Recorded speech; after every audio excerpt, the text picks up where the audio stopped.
Hello friends, मैं आपको इस क्वेश्चन ऑफ द वीक में pyramid clinic by doctor Giridhar Shetty की ओर से वेलकम करती हूँ। और आज ये वीक में हम एक नया क्वेश्चन लेंगे। हमारे व्यूअर्स हमको हर रोज़ मतलब हर वीक में नए नए क्वेश्चन पूछते हैं और ये अपॉर्चुनिटी देते कि हम उनके क्वेश्चन का उनको आंसर दें और उनको हेल्प कर पाए। तो आज यहाँ पे और एक जन है हमारे साथ, वो क्वेश्चन पूछेंगे और फिर मैं आपको उनके क्वेश्चन से रिलेटेड उसका आंसर बताऊंगी। तो पूछिए मैडम। मेरा एक क्वेश्चन है कि मेरे घर में वास्तु में जो किचन रहता है वो कौन से डायरेक्शन में रहना चाहिए। ओके, तो अभी देखो, ये मैडम ने क्वेश्चन पूछा है कि उनको घर वो बना रही है और उनको वहाँ पे किचन कहाँ होना चाहिए वास्तु के हिसाब से बनाना है। तो इसके लिए एक बहुत सी सिंपल सी बात है कि वास्तु में जो 5 एलिमेंट्स के बारे में सबको मालूम ही है। तो जो साउथ ईस्ट कॉर्नर होता है आपके वास्तु का घर का, वो अग्नि कोण होता है और किचन जो है वो अग्नि का काम करता है। यानी आप खाना बनाओगे, किचन में गैस रहेगा, तो ये चीज मतलब लॉजिकली आप समझिए, कॉमन सेंस के हिसाब से तो अग्नेय या कोण में ही किचन होना चाहिए। बहुत सारे लोग ये बोलते हैं कि नॉर्थ वेस्ट में भी किचन चलेगा, लेकिन वो एयर का एलिमेंट है, वहां पे किचन नहीं चलेगा। तो मैडम, आपका ये जो क्वेश्चन है कि आप कहाँ पे किचन बनाओगे आपके घर में, तो आपको south east corner of your house मतलब आपके पूरे घर के साउथ ईस्ट कॉर्नर में आपको किचन बनाना है। और किचन जब आप बनाओगे तो आजकल मॉडर्न कंस्ट्रक्शन के हिसाब से लोग ओपन किचन बनाते हैं, यानी किचन को दरवाजा ही नहीं रहता है।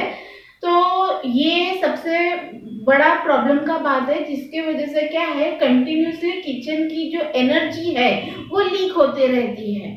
तो सबसे पहले आपको साउथ ईस्ट में किचन बनाना है। किचन को दरवाजा होना चाहिए, ये ध्यान में रखना है। और जो कुकिंग प्लेटफॉर्म आप बनाओगे जहाँ पे आपका गैस या चूल्हा आएगा, तो वो ईस्ट फेसिंग होना चाहिए। हम जब भी खाना बनाते हैं तो खाना क्या करता है, आपके घर के फैमिली मेंबर्स को न्यूट्रिशन देता है, गुड हेल्थ देता है। तो हेल्थ का डायरेक्शन जो है वो ईस्ट है। तो कुकिंग प्लेटफॉर्म जब भी आप खाना बनाओगे तो आपको ईस्ट में देखना है। तो आपका गैस कुकिंग का प्लेटफॉर्म जो है वो ईस्ट फेसिंग आएगा और ईस्ट में विंडो रखना है। प्लस उस किचन रूम के नॉर्थ ईस्ट कॉर्नर में ईशान कोण जो हम लोग बोलते हैं, वहां पे आपका सिंक आना चाहिए।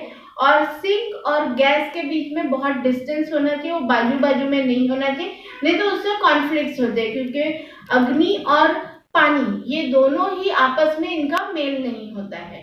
और अगर आपको रेफ्रिजरेटर वगैरह रखना है मतलब फ्रिज, तो लोग पूछते हैं फ्रिज कहाँ रखना चाहिए।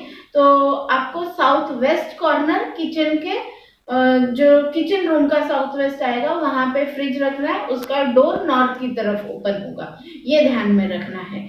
और आपको जो स्टोरेज करना है, यानी हैवी स्टोरेज अगर आप किचन में बना रहे हो उसके लिए कुछ व्यवस्था, तो आपको ये देखना है कि वो वेस्ट के डायरेक्शन में आई लाइक ग्रेन्स वगैरह आप रखोगे किचन में स्टोरेज करोगे तो वो वेस्ट डायरेक्शन में होना चाहिए, टुवर्ड्स नॉर्थ वेस्ट। तो आपके यहाँ पे समय समय पे वो फ्रेश मटेरियल घर में आएगा और फ्रेश खत्म होगा, यानी कुछ भी बचेगा नहीं, वेस्ट नहीं होगा।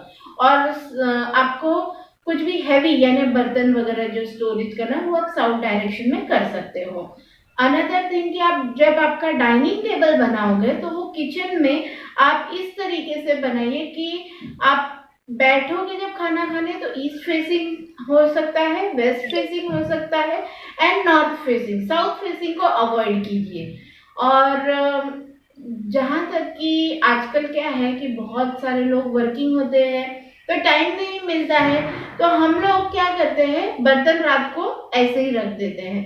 तो आप इसका पूरा ध्यान रखिए कि रात को बर्तन ऐसे ही मत रख के ये करना। जब भी आप प्रॉपरली शिफ्ट हो जाओ उस घर में, आपका घर कंप्लीट होने के बाद, तो एक चीज़ ये ध्यान रखना, अगर आपको प्रॉस्पेरिटी चाहिए, गुड हेल्थ चाहिए, पीस चाहिए घर में, आपके बिजनेस बढ़ने चाहिए, तो ये चीज़ आप हमेशा ध्यान में रखना कि बर्तन रात को ऐसे ही नहीं रख के सो जाना है, क्योंकि उससे बहुत सारी नेगेटिविटी जमा होती है।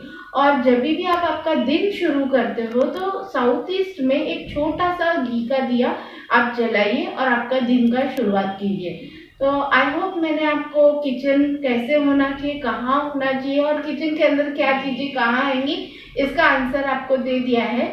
और अगर आपको डिटेल इसके बारे में और भी कुछ जानना है, समझना है, तो आप मुझे मैप ईमेल कीजिए या हार्ड कॉपी मेरे ऑफिस पे भेज दीजिए, तो मैं देख के आपको और भी डिटेल में बता सकती हूँ। ठीक है, थैंक यू एवरीवन।